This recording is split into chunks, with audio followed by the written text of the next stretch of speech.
We have done a comprehensive review and study of the situation, which has arisen as a result of the COVID-19 breakout.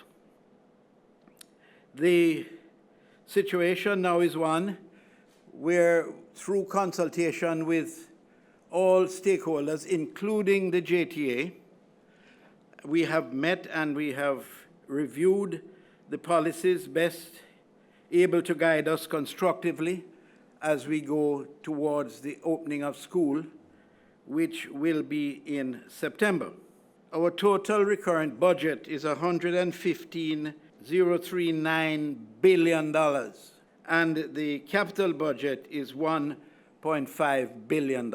It is within this context that we are determined to use these funds constructively to ensure that we do not overrun our budget and that we do not allow this outbreak to in any way frustrate the efforts of those hard-working members of the team that make such a wonderful contribution to the development of education in the country.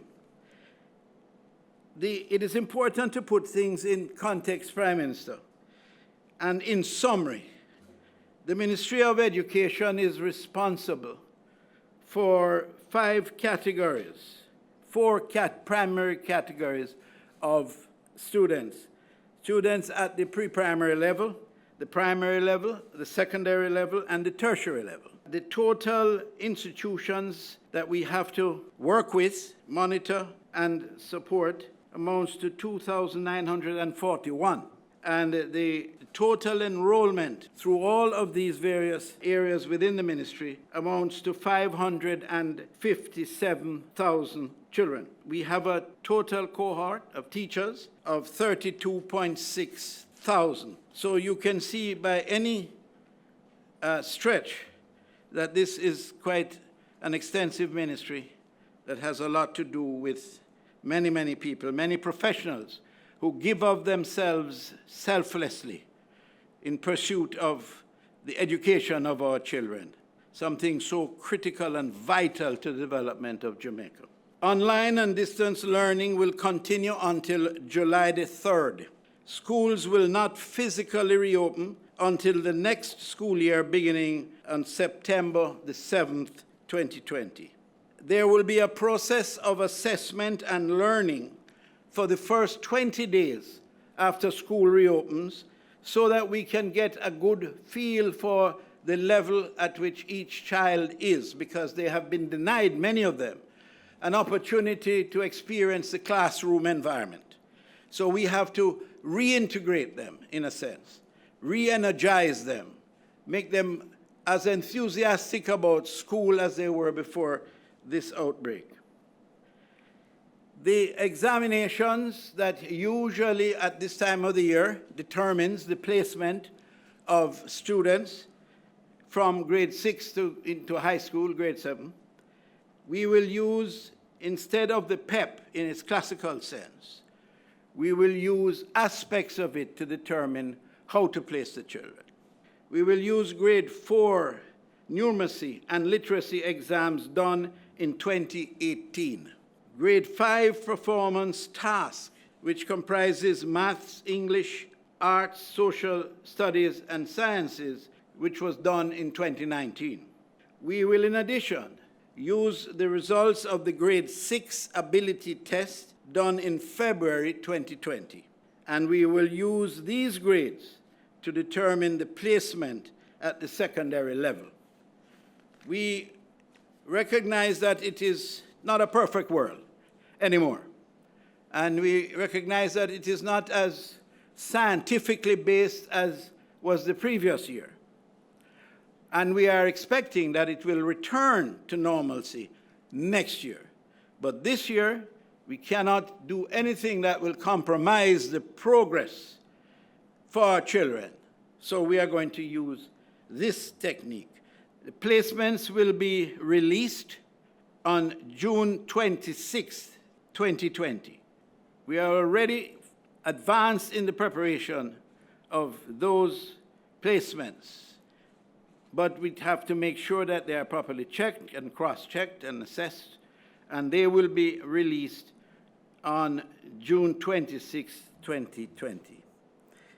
The end of secondary exams. The examination bodies have proposed the following. With respect to the Cxc Assessment for late June, July, or September, October. The administration of multi-choice papers, either online or by paper base, will be the methods used.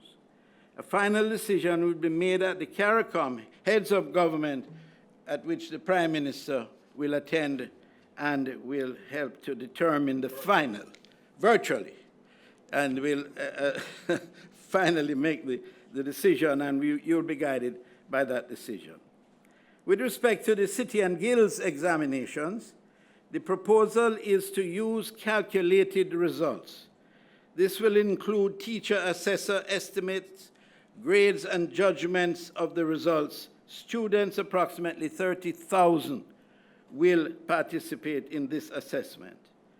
And this has their full agreement and support. The National Council on Technical Vocational Education and Training, the NCT-VET, the proposal is to use online testing of the theoretical component of the assessment. Students approximately number 18,000. Whilst we have negotiated subsidized plans from Digicel and Flow for all teachers and students, we know there is still much more to be done.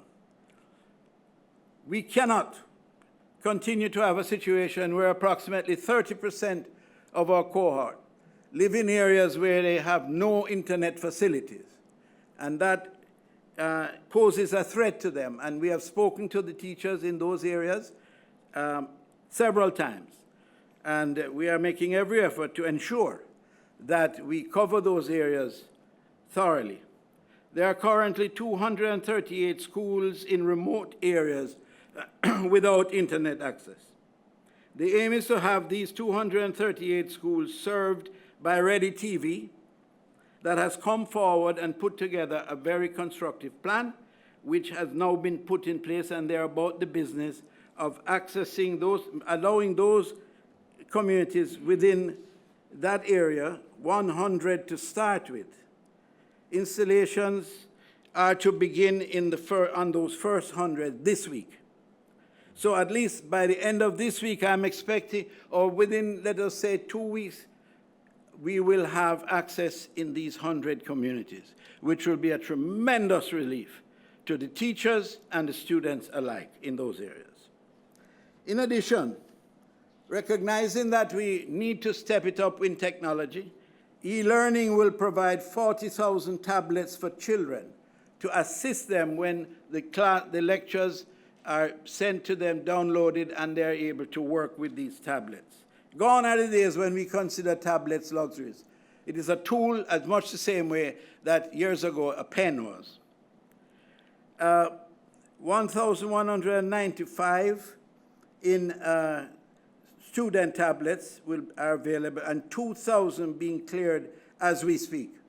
The distribution will start by the end of May, so the kids and the teachers have a lot to look forward this month. The ministry is currently procuring an additional 7,000 tablets for needy children, children that need special attention. So we're not leaving them out of the loop at all. This is an all-embracive strategy. And tertiary level institutions will make their own decisions regarding closing the current year and the beginning of the next school year.